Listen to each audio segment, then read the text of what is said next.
പത്തനംതിട്ട തിരുവല്ലയിലെ വാഹനാപകടത്തിൽ വിചിത്ര നടപടിയുമായി പോലീസ്. AIG VG വിനോദ് കുമാറിന്റെ കാർ കാൽനട യാത്രക്കാരനെ ഇടിച്ചതിന് പിന്നാലെ അപകടത്തിൽ പരിക്കേറ്റ ആൾക്കെതിരെ കേസെടുത്ത് പോലീസ്. AIGയെ സംരക്ഷിക്കാൻ പോലീസ് ഒത്തുകളിച്ചെന്നാണ് ആക്ഷേപം. സംഭവം അന്വേഷിക്കാൻ ജില്ലാ പോലീസ് മേധാവി ക്രൈംബ്രാഞ്ചിന് നിർദ്ദേശം നൽകിയിട്ടുണ്ട്. ഓഗസ്റ്റ് 30 രാത്രി തിരുവല്ല കുറ്റൂരിലായിരുന്നു കേസിനാസ്പദമായ സംഭവം. അപകടമുണ്ടാക്കിയ വാഹനം പോലീസ് ആസ്ഥാനത്തെ AIG VG വിനോദ് കുമാറിന്റേത്. പോലീസ് ഡ്രൈവർ തന്നെയായിരുന്നു സ്വകാര്യ വാഹനവും ഓടിച്ചിരുന്നത്. എന്നാൽ അപകടത്തിനു പിന്നാലെ പോലീസ് നടത്തിയത് വിചിത്ര നീക്കങ്ങൾ. അപകടത്തിൽ പരിക്കേറ്റ ആൾക്കെതിരെ കേസെടുത്തു.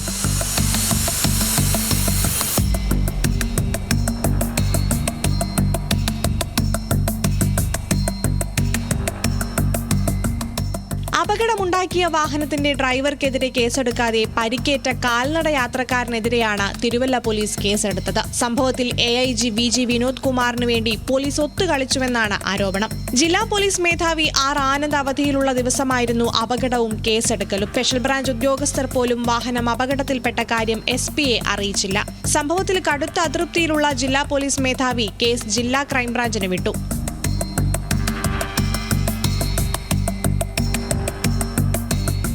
ന്യൂസ് മലയാളം, പത്തനംതിട്ട.